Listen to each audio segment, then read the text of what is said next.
আমার গৌরমরাগী এবং কৃষ্ণমরাগী বৈষ্ণব ভক্ত বাবারা,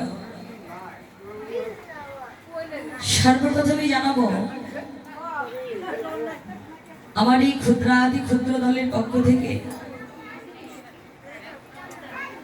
এবং কীর্তন জগতে সর্বকনিষ্ঠ একজন কীর্তনেবা, না জানি ভজন, না জানি সাধন, নেই কোনো বিদ্যা, নেই কোনো বুদ্ধি,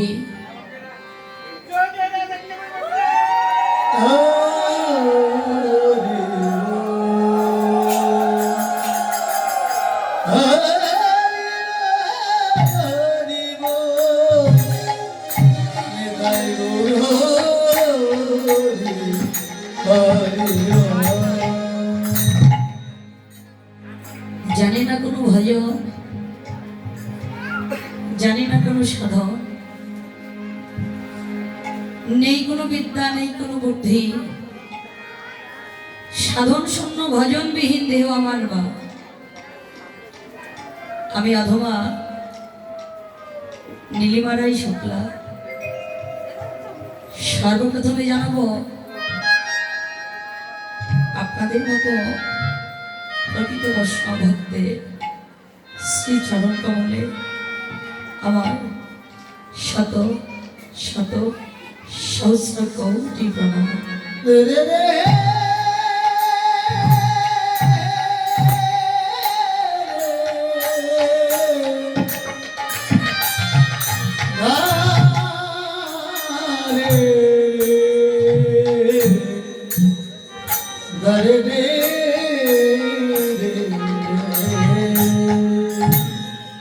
তো বাবা, আজকে যে বাউপাড়া গ্রামে অষ্টপ্রহরব্যাপী রাধাগোবিন্দের প্রাকৃত লীলা কীর্তন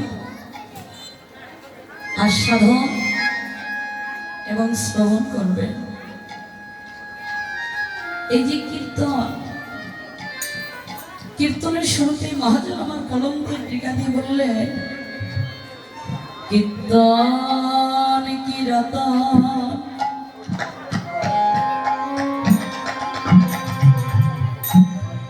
করোনা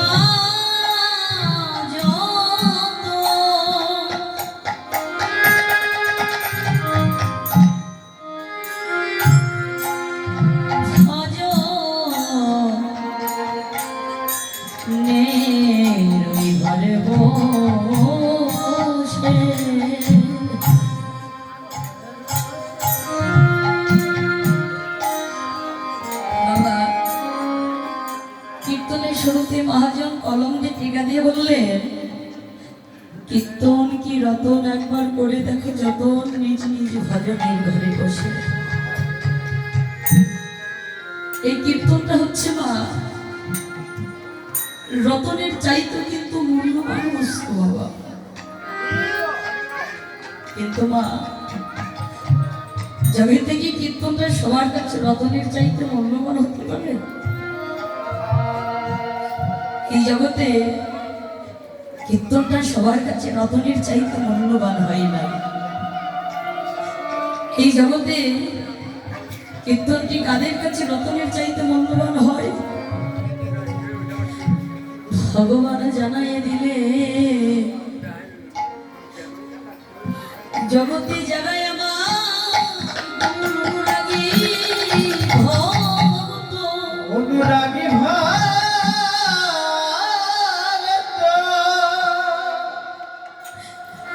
জগতে যারা আমার কৃষ্ণ অনুরাগী ভক্ত, যারা লীলারস আস্বাদনকারী ভক্ত,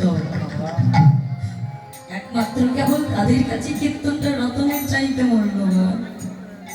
কিন্তু বাবা জগতে যারা আমার মতো অনন্ত অনন্ত কালের পাপে,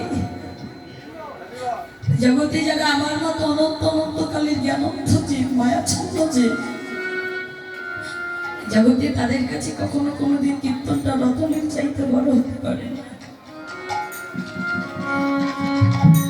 তোমার ভগবান শ্রীকৃষ্ণ শ্রীমতী রাধারানীকে নিয়ে লীলা করলেন 64 প্রকার লীলা। কিন্তু বাবা সেই 64 প্রকার লীলার মধ্যে মহাজন আমার পালা দিলেন মাত্র 2টি। কি একটি হলো জীবের আশার পালা, জীবের আশার পালা,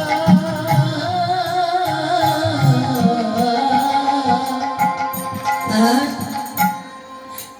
আরেকটি হলো জীবের যাবার পালা। বাবা এসেছি ভাবে আবার যেতে হবে, জন্মিলে আবার মৃত্যু হবে। কিন্তু কোন ভক্তি যদি মনে মনে ভাগ্য ভাবনা করে যে ধরার দামে যখন এসেছি ধরার দাম থেকে আর যাব না, জগতে তার মূর্খতা ছাড়ার কিছু নাই রে মা। আমার আজকে বাবা প্রত্যেকটা ভক্তের নিজের জীবনের বেলার দিকে তাকিয়ে দেখুন না, আমাদের জীবনের বেলার বেশি নেই বাবা। এই জাগতিক জগতের পূর্বের বেলা পশ্চিমে অস্ত গেলে নিশি প্রভাতী কালে আবার জেগে ওঠে,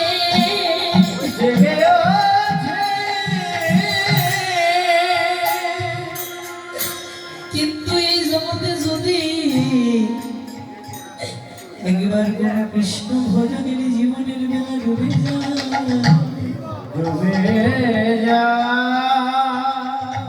এই কৃষ্ণ ভজনের জীবনের বেলা ডুবে গেলে আর কখনো কোনোদিন হোক না বাবা।